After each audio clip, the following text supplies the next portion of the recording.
Pour son nouveau roman Retour à la vallée des anges, collection Terre de France aux presses de la Cité. La question traditionnelle, quelle est l'origine du roman un petit peu? Qu'est-ce qui vous a donné à prendre ce sujet? Alors au départ avec Patrick Bassot, avec le réalisateur avec qui j'ai réalisé plusieurs documentaires, on avait l'idée de faire un documentaire sur les immigrés italiens, l'immigration italienne en Lorraine. Et bon, ça ne s'est pas fait, on n'a pas eu les financements, mais en attendant, on avait interviewé pas mal de gens, des personnalités comme Aurélie Filippetti, par exemple, qui vient de chez nous, mais aussi des anonymes, en leur demandant quelle avait été leur manière de vivre l'immigration. Donc ils nous parlaient de leurs parents, de leurs grands-parents. Et moi, ce qui m'avait frappé, c'était que ils n'avaient pas tous la même expérience. Certains disaient qu'ils avaient été très mal accueillis à l'école, qu'on les traitait de rital, de macaroni. D'autres disaient « Ah non, nous on n'a pas vécu ça, on a été bien intégrés ». Donc moi je trouve ça intéressant justement de voir qu'il n'y a pas une façon de vivre une expérience et que partout les gens ne sont pas accueillis de la même façon. Donc le projet ne s'étant pas fait, il y avait ça dans les cartons. Et mon éditrice voulait que je fasse un roman sur la sidérurgie en Lorraine, ce qui me paraissait, bon, ça ne correspondait pas à ce que j'avais envie de faire, parce que c'est plus vraiment l'image qu'on a envie de donner de la Lorraine. La Lorraine aujourd'hui, c'est plus du tout un pays sombre, gris, avec la suie qui tombe sur les toits, etc. Non, c'est beaucoup plus lumineux, beaucoup plus verdoyant. Donc c'est plutôt cette image-là qu'on a envie de donner. Donc j'ai transigé en lui disant ok, je parlerai un petit peu de ça, mais ce sera en arrière-fond. Ce qui va m'intéresser, c'est de parler de l'immigration italienne. Donc on a trouvé un compromis et j'ai fait ce que j'avais envie de faire. Ça tombe très bien parce que justement c'est pas évident si on vous donne un sujet et puis que vous sentiez contraint quelque part. Exactement. Ça je peux pas et c'est quelque chose. Parce que pour moi l'écriture est un espace de liberté. Donc si je suis contraint il n'y aura pas de plaisir. Pas de plaisir. Après avoir amassé autant d'informations, et ça c'est quelque chose qui me fascine, c'est pas évident ensuite d'en faire une histoire quand même. Comme vous le disiez, vous devez avoir des témoignages, vous dites ah celui-là je dois le laisser tomber mais il me plaît, et l'autre ah bah oui mais voilà il faut que je choisisse. Ça doit être dur aussi, ou c'est la structure du roman qui vous a fait écrémer, on va dire, tout ça? Oui, en fait, moi j'aime bien, quel que soit le roman que j'écris, avoir foison d'informations. Parce que comme ça, je construis ma structure de roman, plus ou moins, parce que j'aime bien me laisser aussi des portes ouvertes. Je construis ma structure et je sais qu'au moment où je vais vouloir parler d'un épisode, j'ai ce qu'il faut comme documentation. Sinon, si j'ai pas une foison de documents, je vais être obligé de guider mon histoire de manière à pouvoir. Donc non, ça c'est pas possible. J'ai cette soif de liberté et j'ai plein d'informations et puis je construis mon histoire. Et ce qui m'avait amusé dans la construction de ce roman, c'est que je me suis dit tiens, il y a pas un thème, enfin bon, un sujet qu'on aborde rarement dans un roman, c'est le foot. Bon. Et je me suis dit, ça serait amusant que le personnage soit un journaliste sportif qui vit à Paris, qui s'appelle Simonet. Son père est journaliste culturel, donc ça crée des tensions parce qu'il voit son fils un peu de haut.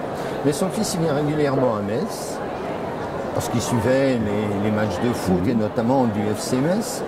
Et en venant à Metz, il va avoir l'idée de faire un livre sur l'aventure du FC Metz sous Carlo Molinari. C'est l'époque du passage de témoin entre Molinari et Seurat. Et là, tu me vois arriver, Bernard Seurat, c'est qui? C'est un monsieur qui vient du monde de la sidérurgie. Donc voilà, on fait le lien entre les deux. Et je me suis dit, tiens, c'est amusant, parce que c'est pas vraiment un monde, un milieu qu'on met beaucoup en littérature. Donc je suis parti de là. Et l'autre point de départ, c'est une expérience personnelle que j'ai vécue à l'époque où le livre sur la place, pardon, le salon du livre de Metz se déroulait non pas place de l'Esplanade, mais place d'Armes, juste au pied de la cathédrale. Et avec un ami, parisien. On était allé voir la cathédrale, il m'avait dit tiens, toi qui as des origines messines, tu m'en parles un petit peu. Et c'était dans le portail de la Vierge. Et là, il y avait un SDF avec sa cellule. Et je commence à parler un petit peu à mon ami de ce porche. Et le SDF me dit connerie, n'importe quoi. Et bougonne comme ça, ce qui est très désagréable. Oui. Et je sais pas, j'étais sans doute de bonne humeur ce jour-là, ou c'est ma nature peut-être. Je pense qu'il y a ça. J'ai pas été engueulé. Je suis allé vers lui et je lui ai dit, de façon un peu ironique, bah, écoute, tu as l'air vachement érudit, tu nous en parles de cette cathédrale. Lui, il n'a pas entendu l'ironie. Il a juste entendu, tu es érudit, tu nous en parles. Il a commencé à nous parler de la cathédrale, mais d'une façon... J'ai jamais entendu un guide parler avec autant d'amour et d'érudition de cette cathédrale. On est resté scotché. Donc voilà, j'avais ce personnage, cette idée, et je me suis dit, ben, parce qu'un jour je suis venu à Metz et il n'était plus là. Chaque année, je venais, j'allais passer un moment avec lui. Il y a un épisode où il se fait casser la figure. Il est vrai aussi, cet épisode que vous avez dans le roman. Et donc, j'allais le voir, on passait un moment ensemble, je lui apportais un sandwich, un peu d'eau, etc. Voilà, et puis un jour, plus là. Et le roman, il commence via la disparition de cet homme, que je n'ai jamais revu, je ne sais pas ce qu'il est devenu. Je sais qu'il travaillait dans une usine, qu'il a perdu son boulot, et comme il me disait, t'as plus des difficultés à boucler les fins de mois, donc tu te mets à picoler, ta femme te quitte avec les gosses, tu te retrouves à la rue et là pour en sortir. Bon. Donc je ne sais pas du tout si ça en est sorti, je le lui souhaite parce que c'était vraiment une très belle personne. Et j'ai voulu lui rendre un petit clin d'œil, hommage, quoi, voilà. Et donc mon personnage, journaliste sportif, va essayer de retrouver la trace de ce SDF, ce qui va l'amener à rencontrer un grand-père paternel dont il ignorait l'existence. Il va vouloir comprendre pourquoi ses parents, enfin son père, l'a coupé de ses racines familiales et pourquoi il a caché, surtout qu'il ne s'appelait pas Simonet mais Simonetti. Et ce grand-père qui est à la fin de sa vie va lui se dire « Allez, je vais te transmettre. Je vais te transmettre l'histoire de la famille. » Lui, ce qu'il veut, c'est juste savoir pourquoi. Mais petit à petit, il va se prendre d'affection pour ce vieil homme, son grand-père, et d'intérêt aussi pour l'histoire. Il va comprendre qu'il fait partie de cette histoire, qu'il a sa place. Et voilà, ça va me permettre de parler de l'immigration italienne depuis la fin du 19e siècle jusqu'à nos jours. Ce qui est formidable, Paul, c'est que vous avez précédé toutes mes questions. Merci beaucoup. Mais en fait, non, moi, justement, c'est ce que je trouve intéressant. Mais ça, c'est vraiment quelque chose propre à vous. C'est qu'à la limite, on encore une histoire sur l'immigration italienne, tout ça. Mais vous, déjà, j'ai appris beaucoup de choses. Et en plus, vous avez un thème, moi, je trouve, c'est le thème du secret qui souvent revient dans vos romans. Et c'est très habile parce que là, vous l'avez très bien raconté. Mais il y a des tas de méandres et tout va se réunir à la fin, je ne vais pas le dévoiler, mais moi je me suis encore fait avoir. Et justement, comment, encore une fois, de la cuisine de l'écrivain, vous pensez à différentes intrigues qui vont se réunir, ou est-ce que c'est au fur et à mesure que vous écrivez et vous dites, bah c'est logique, c'est comme ça que ça doit se passer? Disons, moi je laisse toujours une part ouverte. Je n'aime pas j'aime savoir un peu où je vais quand même, mais je n'aime pas avoir un cadre rigide dans lequel je vais me retrouver enfermé, toujours la liberté, parce que là j'ai l'impression que mes personnages cessent d'être des êtres vivants et qui deviennent des pions que je déplace sur un jeu de loi ou sur un échiquier, voilà. Et ça je veux pas, je veux qu'ils aient vraiment leur vie. Et si je leur laisse cette vie, si je leur donne cette vie, il y a un moment où ils vont dans la direction que eux ont choisie et pas forcément dans celle que moi j'ai choisie. Donc il y a des découvertes qui sont petit à petit des pistes qui m'emmènent dans une direction que je n'avais pas prévue et voilà. Et parfois je suis surpris moi-même, comme le bar de la bascule. Je savais qu'il y avait je voulais un bistrot, donc je vais me balader à Hayange. Je regarde sur internet un petit peu, et là je vois qu'il y a un bistrot à Hayange. qui est une histoire incroyable. Donc, je vais voir, je discute avec le patron, et le courant passe bien. Et je dis, mais ce lieu est un lieu mythique, j'en ai besoin dans mon roman. Voilà, et ça, c'était pas prévu au départ. Bon, moi, je m'étais dit, un bistrot, ça va, quoi. Mais là, vous il y avez a une besoin histoire. d'aller sur le terrain, c'est impressionnant. Ah oui. Rencontrer le SDF, ça vous inspire. Aller sur le décor, voilà, quoi, c'est quand même dingue, ça. Ah, j'ai toujours eu ça, même quand j'écrivais des romans qui se passaient dans des pays lointains. J'en ai écrit plusieurs sur le Vietnam, j'ai vécu 5 ans au Vietnam, j'en ai écrit pas mal aux États-Unis. Je suis chaque fois allé dans les lieux où se passait le roman, parce que je dirais le heurt entre l'auteur et le lieu fait apparaître des détails que si on fait une recherche dans des bouquins, on ne va pas avoir ça. Je me souviens au Vietnam, un des premiers souvenirs, c'est le matin de se réveiller avec l'odeur du petit déjeuner local. C'est pas des viennoiseries. Et là, vous vous dites, ouh, Je suis ailleurs. ah oui, je suis ailleurs. Et puis les couleurs qui sont différentes. Ben, aux États-Unis, c'est d'autres couleurs.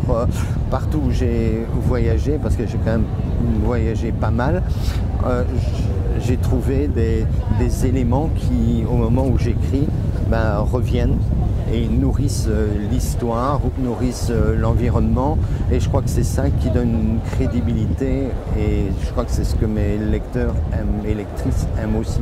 Ouais. Et en lisant votre livre, moi j'ai appris des tas de choses, ça va être idiot, mais quand vous disiez qu'il y avait beaucoup de racisme, par exemple, pour les Italiens, c'est vrai, je n'avais pas percuté, mais séparation de l'État et de l'Église en France, alors que les Italiens étaient très religieux, rien que ça, ben, ça pouvait causer des tensions. Quoi. Et oui, bien sûr. Mais quand on regarde la situation des exilés mosellans dans le centre de la France, la Vienne par exemple, quand ils arrivent là-bas, ben, eux ils arrivent avec leur curé, avec leur boxeur, Oui. avec leur crucifix dans les écoles. C'est très mal vu. Et pourtant, c'est des Français, comme dirait quelqu'un, pure souche à l'époque. Ils ne sont même pas italiens, ils sont simplement français, mais mosellans. Puisque la Moselle, ben, elle n'a pas voté la loi de 1905, ce que M. Schuman a rappelé aux politiciens en son temps. Et ce qu'il y a d'impressionnant, même les guerres, eh ben, il fallait savoir se placer pour les Italiens, parce que quand la première est arrivée ou la deuxième, c'était un malheur quelque part pour eux aussi. Hein. Ah mais oui, parce que forcément, on n'est jamais tout à fait dans le bon camp. Les Italiens, dans la première guerre, ben, l'Italie était alliée de la France, donc les Allemands les chassent de Moselle quand ils ne les arrêtent pas. À la deuxième guerre, changement d'alliance, les Italiens font alliance avec les Allemands, donc ceux qui vivaient en Meurthe-et-Moselle, ils sont expédiés. Et ce qui a vraiment changé le regard des Français, parce qu'au début, quand les Italiens venaient, ils n'étaient pas les bienvenus. Il y avait vraiment une hostilité à leur égard pour plein de choses. Ils étaient perçus comme des obsédés sexuels, puisque parce qu'ils dansaient. Et oui, comme là, ça. on dansait la valse, on prenait la femme dans ses bras, ce qui n'était pas le cas dans les bals français, c'est-à-dire ils étaient vus comme des bagarreurs qui sortaient le couteau très rapidement, ils étaient vus comme des catholiques, enfin, il y avait plein d'éléments contre eux, et en plus, quand il y avait des grèves, ils ne les faisaient pas ces grèves, parce que eux, ils fuyaient la misère en Italie, ils venaient travailler en France, gagner de l'argent pour faire vivre leur famille, donc ils n'avaient pas envie de faire la grève. Donc il y avait plein de choses qui étaient contre eux et qui faisaient qu'ils étaient rejetés jusqu'à la guerre où ils sont allés mourir à côté des Français, de soldats français. Et là, du coup, ben, ça devenait des compagnons d'armes. Donc c'était plus la même chose. Ils étaient des nôtres. Et ça a changé le regard et ça a permis une intégration plus facile. Est-ce que quand vous écrivez un livre comme celui-ci, vous êtes romancier bien évidemment, et vous sentez un petit peu historien? Parce que moi, c'est pas une mission, mais vous apprenez aux gens ce qui s'est passé dans la région quand même. Quoi. Mais j'essaye, oui, j'essaye. Ça, c'est pour moi quelque chose d'important. C'est ma mission en tant qu'écrivain d'essayer de tendre des ponts entre les êtres. Voilà. Et aussi bien par rapport au thème de l'immigration, justement, Piero Galloro, qui est un spécialiste de ce thème, un chercheur spécialiste de ce terme dans la région, me disait que aujourd'hui les vieux Italiens, il y en a beaucoup qui sont un peu tristes de voir la manière dont leurs descendants traitent l'immigration qui vient d'autres pays et ils réagissent vis-à-vis d'eux comme les Français réagissaient vis-à-vis des Italiens. Donc moi ce que j'aime faire à travers mes romans, c'est d'une part montrer que on vient d'ailleurs, on a une autre culture, c'est pas pour ça qu'on doit être rejeté, mais aussi qu'on vient d'ailleurs, on essaye de participer et d'aimer le pays qui nous accueille, et on a des devoirs, pas que des droits. Or aujourd'hui, et c'est ça qui fait le lit de partis extrémistes, aussi bien à droite qu'à gauche. À gauche, on manipule dans un sens, à droite dans l'autre, mais ça amène une fracture de la société. Alors que si on mettait les choses clairement à plat et en disant que vraiment, il y a un pas à faire l'un vers l'autre, on tend des ponts, et là, il n'y a pas d'hostilité. Mais on ne serait pas politicien si on ne montait pas les gens si c'est politisé, on est mal barré, malheureusement. Exactement. La transmission, c'est un thème important pour vous aussi. Vous venez de l'expliquer parce qu'en tant que romancier, c'est ce que vous venez d'expliquer.